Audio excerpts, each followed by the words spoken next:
Next we will talk about Werner's coordination theory. Werner coordination theory बच्चों में दी थी ए Warner ने, जिसके लिए उन्हें नोबेल प्राइज़ भी मिला था। वर्नर वो पहले बंदे थे जिन्होंने हमें कोऑर्डिनेशन कंपाउंड के स्ट्रक्चर्स के बारे में बताया। He prepared large number of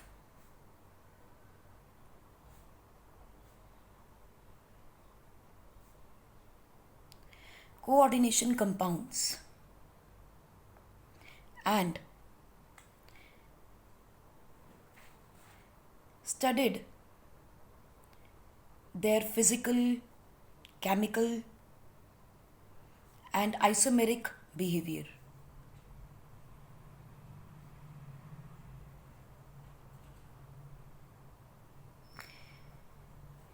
Physical, chemical and isomeric behavior by simple experiments.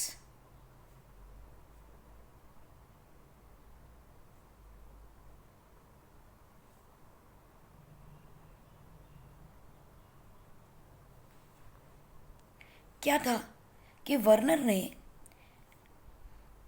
हमें दो चीज़ों के हमें बताया कि जो आपके कंपाउंड्स हैं, कोऑर्डिनेशन कंपाउंड्स हैं या मेटल आयंस हैं, they show two type of valencies. एक वैलेंसी है उसकी प्राइमरी और दूसरी है उसकी सेकेंडरी वैलेंसी।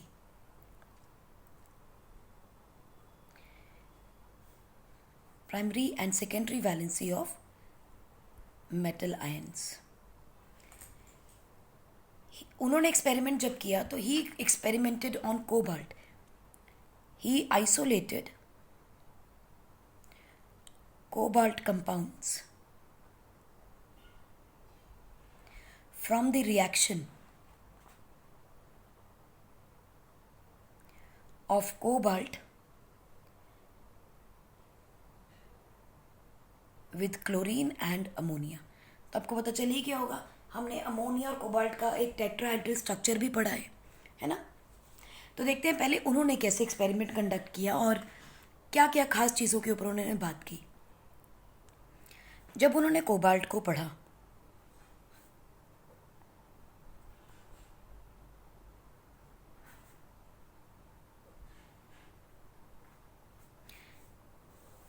तो उन्होंने तीन चीज़ों पे खास ध्यान दिया। एक तो उनकी प्रेसिपिटेशन रिएक्शन, दूसरी उनकी कंडक्टेंस मेजरमेंट और तीसरा उन्होंने बात किया उसके आइसोमेरिक बिहेवियर के बारे में।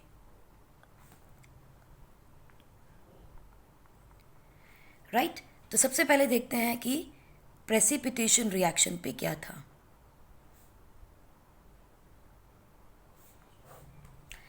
कोबाल्ट कॉम्प्लेक्स कंपाउंड लिया, यानी उसका एक कोऑर्डिनेट कंपाउंड लिया और उसकी रिएक्शन AgNO3 के साथ कर दी। जब उसकी रिएक्शन कोबाल्ट कॉम्प्लेक्स की AgNO3 के साथ की तो no chloride ion precipitated with AgNO3 where studied no chloride precipitation with AgNO3 were seen. No chloride precipitation was there with the AgNO3 and it was studied with 1 mole of complex. यानी कि जब हमने इसका 1 मोल लिया और उसके अंदर AgNO3 को मिक्स किया तो हमने देखा कि क्लोराइड आयन नहीं मिले हमें, जबकि AgCl बनना चाहिए था लेकिन नहीं बना।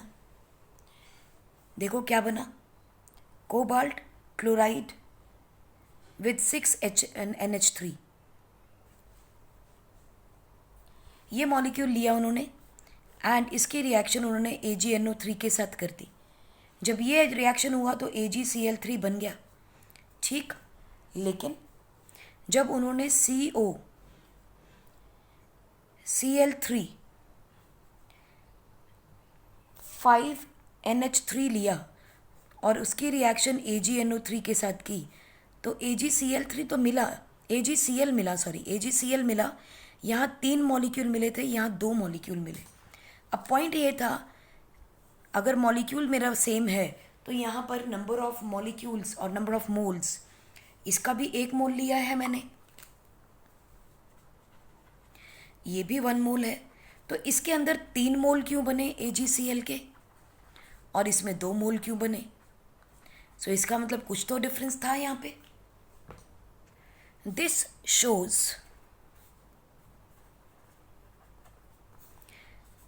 freely available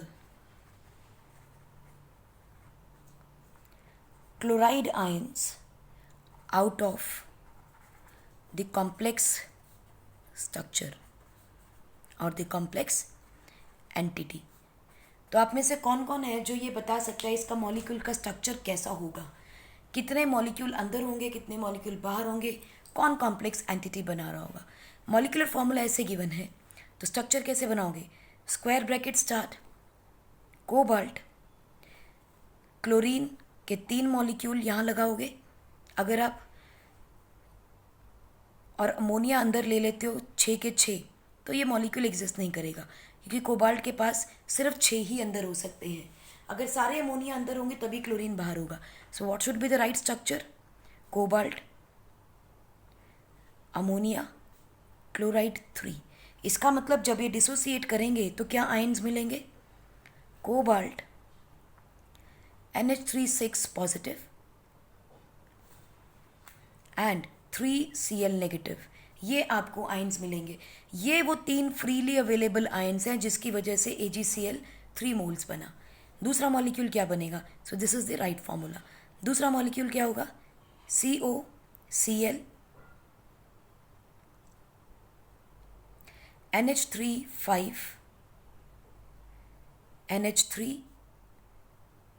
NH4 Cl। ठीक है जी। NH3 बाहर आएगा एक, और एक NHCl बाहर अंदर होगा, ये आएगा Cl2। सो यहाँ क्या बनेगा?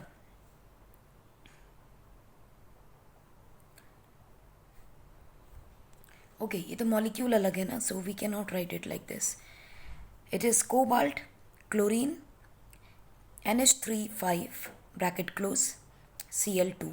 तो यहाँ पर आयन्स की डिसोसिएशन होगी तो क्या बनेगा? Cobalt, chlorine, NH3 5 plus 2 Cl negative 2। सो ये वो 2 फ्री आयन है जिसकी वजह से यहाँ 2 मोल AgCl के बने। So this is the reason why there is a difference in the precipitation, just because of the change in the complex entity. So यहाँ से उन्होंने ये बताया कि कॉम्प्लेक्स कोऑर्डिनेशन एंटिटी जो होती हैं या कोऑर्डिनेट स्फीयर जो है उसका स्ट्रक्चर चेंज होता है। इसका मतलब फ्री आयन्स की अवेलेबिलिटी चेंज होती है। That was the first thing E studied. Second thing उन्होंने जो पढ़ी, अच्छा इसके अंदर कलर भी चेंजेस बताए उन्होंने। Let us just see those colours also. Cobalt, जब तीनों कोबाल्ट क्लोरीन बाहर है, जब एक क्लोरीन अंदर है और अब 2 क्लोरीन अंदर है, NH3 4 विद डॉट Cl। ठीक है, इन सब का कलर अलग अलग होगा। इसमें देखो कितने मिलेंगे आयन,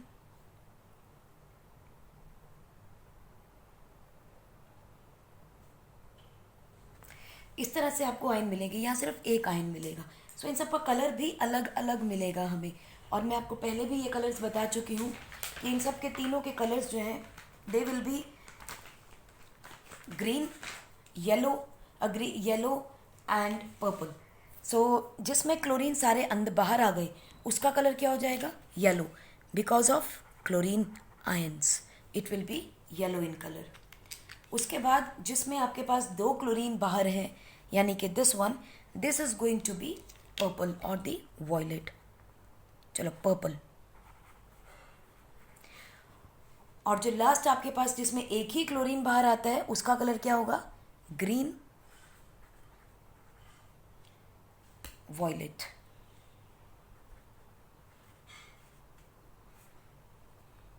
नेक्स्ट उन्होंने दिखाया कंडक्टेंस मेजरमेंट। कंडक्टेंस से आप समझ गए होंगे नंबर ऑफ आयन्स पे डिपेंड करता है। जितने ज़्यादा आयन्स होंगे उतनी ज़्यादा कंडक्टेंस होंगी। उन्होंने कंडक्टेंस का मेजरमेंट देखा, that is the measurement of molar conductivity. And molar conductivity किस पे डिपेंड करती है? Number of moles of ions of solution of the coordination compound. Now, conductor's measurement of solution of coordination compound gives a value of number of free ions available in the compound solution. क्योंकि उन्होंने cobalt का पढ़ा है तो हम cobalt का ही example ले रहे हैं। देखिए पहले है हेक्सामाइन कोबाल्ट क्लोराइड, तो यहाँ कितने आयन डिसोसिएट करेंगे? देखिए that is going to be 1:3, और हम पहले बता चुके हैं इसमें कलर होगा येलो। दूसरा क्या है, एक क्लोरीन अंदर आ गया और 5 अमोनिया रह गए, और यहाँ क्लोरीन डाइक्लोराइड हो गया। सो यहाँ रेशो क्या हो जाएगी? 1:2। इसका कलर हो जाएगा पर्पल। नेक्स्ट दूसरा क्लोरीन भी अंदर आ गया और अमोनिया रह गए 4, एक क्लोरीन बाहर, सो इसका रेशो होगा 1:1 and the colour is the green violet. अब ये ग्रीन और वायोलेट कलर जो है ये क्या है? बेसिकली 2 आइसोमर्स हैं। एक का आइसोमर का कलर ग्रीन होगा और एक आइसोमर का कलर होगा वायोलेट। तो 2 तरह के ये कलर्स दिखाई देंगे हमें, ठीक है जी। मॉलिक्यूल इसका भी सेम होगा। अब आप समझ गए होंगे ये कौन से आइसोमर्स होंगे, सिस एंड ट्रांस। सिस और ट्रांस में आपको कलर ऑफ वायलेट और ग्रीन कलर मिलेंगे। और थर्ड क्या था उनके पास? Isomers of compound. उन्होंने इसके आइसोमर्स के बिहेवियर को अंडरस्टैंड किया। यहाँ उन्होंने इनके आइसोमर्स, क्योंकि इन्होंने 2 डिफरेंट कलर दिए हैं, देखिए green and violet for 2 different isomers. So Werner studied difference in behavior of coordination compounds and tried to assign structures of different possible and known isomers of coordination compound। उन्होंने इसका behaviour समझा और फिर कोशिश भी की कि हम उसके कितने डिफरेंट स्ट्रक्चर्स नोन हैं और कितने पॉसिबल है उनके बारे में बताना। So basically different structures with the same molecular formula क्या होते हैं? नोन आइसोमर्स, ठीक है। सो उनके आइसोमर्स को बताने की उन्होंने कोशिश भी की। इन सारी चीज़ों के बाद उन्होंने अपनी एक थ्योरी प्रपोज की जिसके लिए उन्हें नोबेल प्राइज़ भी मिला। वो थ्योरी क्या थी? सबसे पहला पोस्टुलेट क्या था उसका? Metals exhibits 2 valences, one is the primary, another one is secondary। अब क्या है दोनों? प्राइमरी वैलेंसी का मतलब क्या है? Primary valency is ionisable atoms. कितने आयोनाइजेबल एटम्स उसके होंगे? Shown by binary compounds.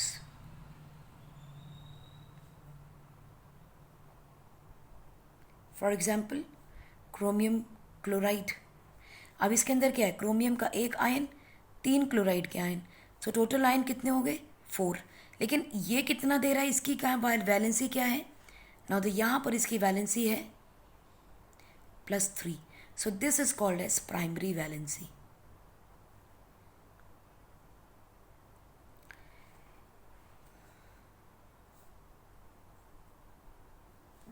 Right, example और देखते हैं। We have COCl2 PdCl2। अब यहाँ देखिए कोबाल्ट की वैलेंसी क्या होगी?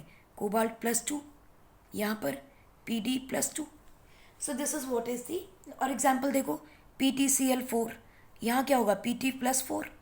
सो this is the primary valency, यानी जो नंबर लिखा गया 224 is the primary valency of the metal ion. तो फिर सेकेंडरी क्या है? Secondary valency has a fixed number of coordinations, or you can say that secondary valency is the coordination number.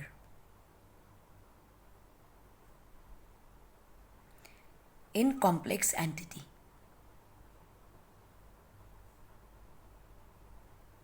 जैसे example देखो, अपने पास है कोबाल्ट क्लोरीन NH3 5+1 NH3+3, ठीक है। अब यहाँ पर देखो क्या हो रहा है, कोबाल्ट की ऑक्सीडेशन स्टेट क्या है? ये तो न्यूट्रल है, दिस इज -1, वहाँ गया एक +2, so it is cobalt -1 over here, this is X, this is 0, सो कितनी होगी कोबाल्ट की? दैट इज +3 +6, 3 ऑक्सीडेशन स्टेट है। ये ऑक्सीडेशन स्टेट क्या दे रहा है हमें? Primary valency. अब देखो कितने एटम्स कंबाइंड है उनके साथ, एक इसका 5 इसके, सो कोबाल्ट का कोऑर्डिनेशन नंबर कितना है? 6, और यही है उसकी secondary valency. So coordination number को आप सेकेंडरी वैलेंसी बता सकते हो, और प्राइमरी वैलेंसी होगी आपकी ऑक्सीडेशन स्टेट। तो यहाँ लिख सकते हैं primary valency is oxidation state, secondary valency is coordination number. और ध्यान रखिएगा that every metal has a fixed secondary valency, क्योंकि कोऑर्डिनेशन नंबर चेंज नहीं होता, but and it do not change like oxidation state. हमें पता है कि बहुत सारे मेटल हैं वेरिएबल ऑक्सीडेशन स्टेट्स शो करते हैं, राइट, लेकिन कोऑर्डिनेशन नंबर चेंज नहीं होता, वो हमेशा फिक्स होता है। Metal atoms tend to satisfy both valences for stability. हमने देखा है वो अपने मैक्सिमम कोऑर्डिनेशन स्टेट में आना चाहता है और अपनी वैलेंसी को सेटिस्फाई करना चाह रहा है। सो प्राइमरी वैलेंसी को कौन बैलेंस करता है? Primary valency is balance by counter ion. Primary valency by counter ion, और सेकेंडरी वैलेंसी वो कैसे अपनी बैलेंस करना चाह रहा है? By number of ligands attach to it. So अपनी प्राइमरी वैलेंसी को काउंटर आयन से बैलेंस करता है और सेकेंडरी वैलेंसी को नंबर ऑफ लिगेंड्स के साथ। सेकेंडरी वैलेंसीज यूजुअली सेटिस्फाई होती हैं बाय नेगेटिव या फिर न्यूट्रल एटम या मॉलिक्यूल्स के साथ।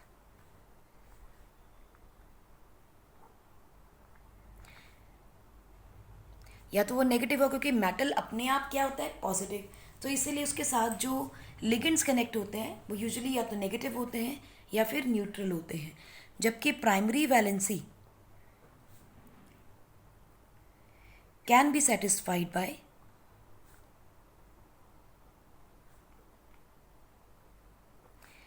Bye negative ion for positively charged coordinate entity and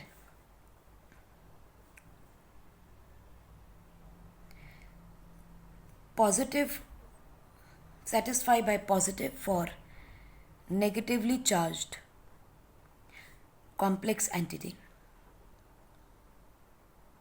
बहुत सिंपल सी बात है कि अगर आपका कॉम्प्लेक्स एंटिटी पॉजिटिव है तो काउंटर आयन कौन होगा?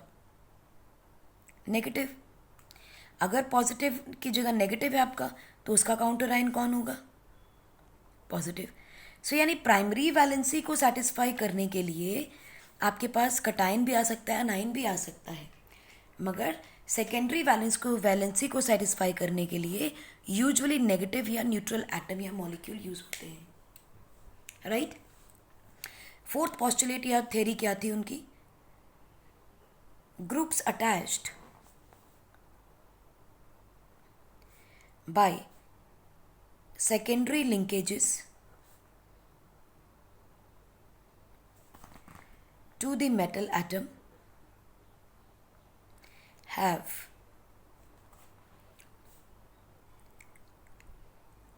characteristic spatial arrangement। यानी वो बात कर रहे हैं स्ट्रक्चर की, corresponding to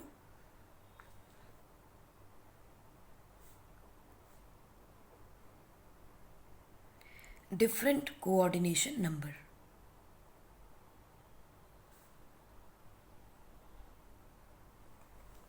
correct. So spatial arrangement को शो करने के लिए अब सेकेंडरी लिंकेजेस की वो बात कर रहा है कि groups attach to secondary linkages to the metal have characteristic spatial arrangement corresponding to the different coordination number. यानी स्ट्रक्चर में जो हम लिगेंड्स दिखाते हैं वो सॉलिड लाइन से दिखाते हैं। तो यहाँ हम लिख सकते हैं primary valences are shown by dotted line और secondary valencies are shown by solid lines. यानी जो प्रॉपर बॉन्ड दिखानी है वो हमने मेटल के साथ कितने लिगेंड्स लगे हैं वो दिखाने हैं, और जो काउंटर आयन होता है उसको दिखाने के लिए हम डॉटेड लाइन यूज़ करते हैं। For example we have cobalt with hexamine and 3 chloride ions. ठीक, तो इसको शो करने के लिए कैसे करोगे आप? ये रहा कोबाल्ट, अमोनिया, अमोनिया, अमोनिया, क्योंकि ये क्या है? लिगेंड है। लिगेंड को अपने सॉलिड लाइन से दिखाना है, और जो आपकी क्लोराइड आयन्स हैं उन्हें हम दिखाते हैं डॉटेड लाइन से, क्योंकि ये प्राइमरी वैलेंसी है या को आपका काउंटर आयन है। हमने अभी तक इसके बारे में ज़्यादा चर्चा नहीं की थी। So now this is helping us to understand how it can be formed, right. एक एग्जाम्पल और देखते हैं। Let us draw the structure of cobalt chloride with 5 ammonia, so 5 pentamine chlorocobalt 3 dichloride। ठीक है, क्लोराइड सिंपल। तो क्या हो जाएगा इसका structure? This is cobalt, 5 ammonia हैं, जस्ट प्लेस दिस अमोनियाज,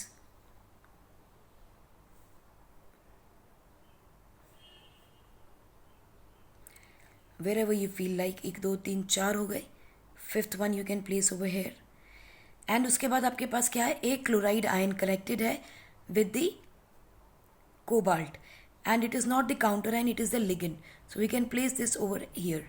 और आपके पास बचे 2 क्लोराइड आयन्स जो कि कनेक्टेड हैं with the dotted line, so we can keep them over here like this. So this is chlorine, this is chlorine, so this are the primary valences, right. और क्योंकि हमें पता है कि कोबाल्ट की जो ऑक्सीडेशन स्टेट है वो यहाँ भी +3 ही होगी, so it is connected with the counter ion only in the dotted line also. So यानी कि क्लोरीन के साथ ये 2 बॉन्ड्स बना रहा है, एक एज अ लिगेंड, एक एज दी प्राइमरी वैलेंसी। और हमें मालूम है कि chlorine can show the oxy coordination number up to 7, so it is quite possible to form this type of bond with chlorine। So with this we end the Werner theory for the coordination compounds। So take care and keep smiling।